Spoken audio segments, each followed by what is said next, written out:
श्रीपाद राजम शरणम प्रपद्ये. अध्याय 23. शिवयोगी भक्त महिमा. शिवपूजा रहस्य विवरण. मी कृष्ण युवल बड्डूतून कुरवपुरास प्रयाण करत असताना धर्मगुप्त नावाचे एक सद्वेषधारी ग्रस्त भेटले. ते श्रीपादांच्या दर्शनास कुरगड्डीस निघाले होते. ते सुद्धा योगायोगानं पिठिकापुरमला असणाऱ्या वेंकटप्पय्या श्रेष्ठींचे जवळचे नातेवाईक होते. मला याचं आश्चर्य वाटलं की मला भेटणारे सर्व श्रीपाद प्रभूंचे भक्त होते. ते प्रभूंच्या दिव्य चरित्राबद्दल अधिक माहिती सांगणारे होते. यामागे काहीतरी विशेष हेतू असावा हे नक्की. श्रीपाद प्रभूंच्या चरित्रातील एक वर्ष झालं की त्यात घडलेल्या घटनांचा थोडा मागचा भाग मला कळलेला असे. त्यातील एका घटनेचा दुसऱ्या घटनेशी फारच कमी संबंध असे.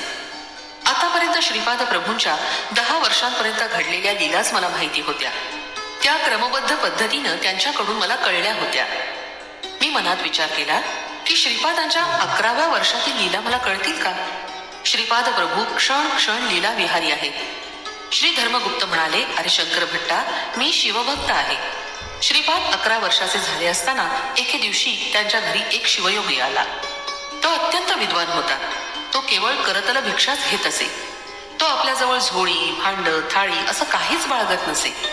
तो दिसण्यास एखाद्या वेड्या पुरुषाप्रमाणे दिसे. तो एके दिवशी कुक्कुटेश्वराच्या मंदिराजवळ आला. त्याचे धुळीने माखलेले कपडे आणि विचित्र बोलणं ऐकून त्याला देवळातील पुजाऱ्यांनी मंदिरात येऊ दिलं नाही. तो देहाचं भान नसलेला अवधूत होता. तो सतत ओम नमो शिवाय हा शिवपंचाक्षरी मंत्राचा जप करत होता. मी माझे मेहुणे वेंकटप्पय्या श्रेष्ठींच्या घरी घोड्यावरून गेलो होतो. वाटेत असलेल्या कुक्कुटेश्वर मंदिरात जाऊन दर्शन घेण्याची माझी सवय होती. मी वैश्य प्रमुख असल्यानं देवळातील अर्चकांनी माझ्या नावानं मोठी पूजा केली. त्यांना चांगली दक्षिणा देण्याची माझी पद्धतच होती. मी 5 वराह त्या अर्चकांना दिले. त्यांनी आपापसात ते वाटून घेतले. देवळातील अर्चकांनी मला त्यांची आर्थिक परिस्थिती, त्यांचे अनेक कष्ट याविषयी सांगितलं आणि सनातन धर्माच्या रक्षणासाठी तुमच्यासारख्या सदाचारी शिष्याची अत्यंत आवश्यकता आहे असं ते म्हणाले. तेवढ्यात बाहेर आलेला शिवयोगी आत आला. त्याबरोबर 2 नागसर्पही आत आले. ते पाहून अर्चकांच्या तोंडाचं पाणी पळालं. शिवयोगी म्हणाले, अहो अर्चक स्वामी, तुम्ही घाबरू नका. ही शिवाची आभूषणं आहेत. पुत्र ज्याप्रमाणे आपल्या पित्याला प्रेमानं आलिंगन देतो, तसेच हे नाग आपल्या पित्यासम कुक्कुटेश्वराला आलिंगन देण्यासाठी आतुर आहेत. ते आपले स्नेही समान आहेत. आपण आपल्या स्नेहाला पाहून घाबरणं किंवा पळून जाणं हे महापाप आहे. अर्चक स्वामींनी विशेष पूजा केल्यामुळं ते नाग आकर्षित झाले. नागभूषण कुक्कुटेश्वराची आपण मनापासून अधिक श्रद्धेनं पूजा केली पाहिजे. रुद्राध्यायातील नमक आणि चमक सुस्वरात म्हणून रागयुक्त शिवाची भजनं म्हटली पाहिजे. अर्चक स्वामी तिथंच बसून होते. मंदिरात येणाऱ्या भक्तगणात कोणी धनवान होतं तर काही भक्त साधारण गरीब होते. विशेष धन दान देणाऱ्या भक्तांशी अर्चक स्वामी अधिक आत्मीयतेनं भाषण करीत. या अर्चकांमध्ये पिठिकापुरमधील सूर्यचंद्र शास्त्री नावाचा एक चांगलं अनुष्ठान करणारा पंडित होता. त्याला श्रीपाद प्रभूंबद्दल भक्तिप्रेम होतं. तो श्रीपाद प्रभूंचं स्मरण करून नमक चमक सुस्वरात आणि रागयुक्त आलाप गात म्हणत असे. तिथे आलेल्या नागांना त्याचं गाणं आवडलं होतं. ते सुद्धा आपले फणे हलवत आपला आनंद प्रकट करत होते. शिवयोग्याला घेऊन सूर्यचंद्र शास्त्री बापनारिलूंच्या घरी आले. तिथं त्यांना संतृप्तिकर भोजन करवलं आणि श्रीपाद प्रभूंचं दर्शन घडवलं. श्रीपाद प्रभूंनी त्यांना शिवशक्ती स्वरूपात दर्शन दिलं. त्या दिव्य दर्शनानं तो शिवयोगी एवढा आनंदित झाला की त्याला समाधी स्थिती प्राप्त झाली. अशा अवस्थेत तो 3 दिवस होता. त्यानंतर श्रीपादांनी आपल्या दिव्य हस्ताने त्याला जेवू घातलं. श्रीपाद म्हणाले, ए मुला, सनातन धर्मात सांगितल्याप्रमाणे आपलं जीवन व्यतीत करून संसार तरून जा. पुराणात विषयांच्या कल्पना किंवा असत्य असं काही नसतं. त्यातला सामान्य अर्थ वेगळा असतो आणि गूढ रहस्यात्मक अर्थ हा वेगळाच असतो. अनुष्ठान करणाऱ्या साधकास त्यातील अंतर अर्थ आणि गूढ रहस्य अंतःकरणात स्फुरतं.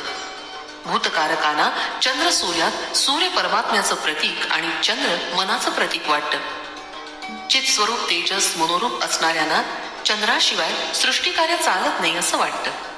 अमावस्या ही मायेचं प्रतीक आहे. ही माया पूर्वीच्या काळी वसुगुल नावाच्या कलेनं जन्म पावत होती. चंद्रबिंबामध्ये कलेचा प्रवेश झाल्यावर त्यातच तिचा लय होतो. ज्या प्रकारे माया परमेश्वर तेज घेऊन मनोरूप चंद्रात पसरते, त्याच प्रकारे चंद्रात सूर्याचे किरण समाविष्ट होतात. माया असो अथवा अमावस्या असो, त्यांच्या जड स्वरूपामुळे त्यांच्यापासून निर्माण झालेलं जगत त्यांच्या चिरकाल सान्निध्यानं चित्त जडात्मक आहे. वसंत ऋतू ज्याप्रमाणे सृष्टीतील फूल फळाच्या उत्पत्तीसाठी कारणीभूत होतो, तसंच स्त्री सुद्धा शिशूच्या जन्मास कारणीभूत होते. मृत्यूलोकात जीवाला जन्म मरण असतं. पाताळ लोकात सूर्यकांतीमुळं कांतिवान दिसणाऱ्या लोकांना वृष्ण असं म्हणतात. सप्तपाताळात वेदांच्या अधिष्ठात्र देवता असतात. मनाचं ज्या ठिकाणी निवासस्थान असतं ती भूमी सप्तपाताळ या नावानं संबोधली जाते. याची अग्नी आदी देवता आहे. या अष्टदेवतांना अष्टवसू असं नाव आहे. सूर्यकांतीमुळे शोभायमान होणाऱ्या देवतांना वसू असं म्हणतात. ब्रह्मशिला नगरातील श्रीपाद प्रभूंच्या बहिणीच्या वासवी या नावाचं हे गूढ रहस्य आहे. या अष्टगोलकांच्या मध्ये असलेल्या वायुस्कंदाला सप्तसमुद्र असं नाव आहे. सामान्य जन या सप्तसमुद्राला जलस्वरूप समजतात, परंतु ते खरं नाही. शिवमहिमा. आंध्र प्रदेशातील 11 शिवक्षेत्र आणि त्यांचं स्वरूप. शिव हा एकादश रुद्र स्वरूप आहे. आंध्र प्रदेशात 11 शिवक्षेत्र आहेत. त्यांचं दर्शन घेतल्यानं महाफल मिळतं. ती क्षेत्र पुढील प्रमाणे आहेत. बृहतशिला नगरातील नगरेश्वर, श्रीशैल्यावरील मल्लिकार्जुन, द्राक्षारामम येथील भीमेश्वर, क्षीराराम येथील रामलिंगेश्वर, अमरावती येथील अमरलिंगेश्वर, कोटिफली क्षेत्रातील कोटिफलेश्वर, पिठिकापुरम येथील कुक्कुटेश्वर, महानंदी येथील महानंदीश्वर, काळेश्वर येथील काळेश्वर, कालहस्ती येथील कालहस्तेश्वर, त्रिपुरांतक येथील त्रिपुरांतकेश्वर. शिवाची मूर्ती पूजेसाठी कुठेच नसते. शिवलिंग आत्म्यात तेवणारं ज्योतिस्वरूप आहे. सिद्धी प्राप्त झाल्यानंतर निर्मल मनोरूपात असणारी निर्मलता म्हणजेच स्फटिकलिंग आहे. आपल्या शरीरात असणारा मेंदू त्याला ज्ञान मिळवण्यासाठी सहकार्य करणारा रुद्र आहे. मानेपासून नाडी रूपात मानेच्या खालीपर्यंत व्याप्त असणाऱ्या नाड्यांना रुद्रजटा असं म्हणतात. शिवाच्या हटयोगी रूपात लकुलीश्वर आहेत. शिवप्रभू भिक्षाटन करून जीवांची पापकर्म हिरावून नेतात. या सृष्टीतील तालबद्ध असलेली सृजन, स्थिती आणि लय यातील महास्पंदन शिवाच्या आनंद तांडवानं सुव्यवस्थित चालतात. यामुळे शिवाला नटराज असं म्हणतात. शिव परमानंदकारक असून तो आपल्या अनन्य भक्तांना मोक्ष सिद्धी प्रदान करतात. चित्त म्हणजे मन आणि अंबर म्हणजे आकाश. आकाश रूपात असणारा तो चिदंबर. चित्त अधिक अंबर बरोबर चिदंबर आहे. तुम्ही पाहत असलेल्या या विशाल विश्वात रोदसी रूपात रुद्र स्वरूपच आहे. द्वादश ज्योतिर्लिंगात राशीचक्रातील 12 राशींचं हा प्रतीक आहे. म्हणून शिव काल स्वरूप आहे. 8 दिशाला ज्या अष्टमूर्ती आहेत त्या चिदाकाश स्वरूपच आहेत. पंचभूत शिवाची पंचमुख आहेत. पंच ज्ञानेंद्रिय, पंच कर्मेंद्रिय आणि मन मिळून एकंदर 11 रुद्र आहेत. यालाच एकादश रुद्र असं म्हणतात. शिवाचं उमा महेश्वर रूप नित्य प्रसन्न रूप आहे. त्रिगुणांचं भस्म करून घेतलेलं रूपच त्रिपुरांतक रूप आहे. ज्ञाननेत्र हाच शिवाचा तिसरा नेत्र आहे. शिवाच्या जटाजुटातून परम पावन अशी निरंतर प्रवाहित होणारी गंगामाता उगम पावते आणि धरतीवर प्रवाहित होऊन साऱ्या प्रदेशाला सुजलाम सुफलाम करते. आर्द्रा नक्षत्र आकाशात चमकत असताना शिवप्रभू दर्शन देतात. मिथुन राशीजवळ जाण्यासाठी अगोदर वृषभरास ओलांडून जावे लागते. ही वृषभरास नंदीश्वराचं प्रतीक आहे. तो धर्मस्वरूप आहे. 2 वयांमधील पेटणारी ज्योती म्हणजेच लाल चंद्रकळा. योग स्थितीमुळं उद्भवलेल्या कामवासनेमुळं स्त्री पुरुष भेद नाश झाल्यावर एकत्व स्थितीस प्राप्त होणं आणि याचं स्वरूप म्हणजेच अर्धनारी नटेश्वर. लिंग म्हणजे स्थूल शरीरात आत लपून असलेलं लिंग शरीर. हे ज्योती स्वरूपात विलसत असतं असं वेद सांगतात.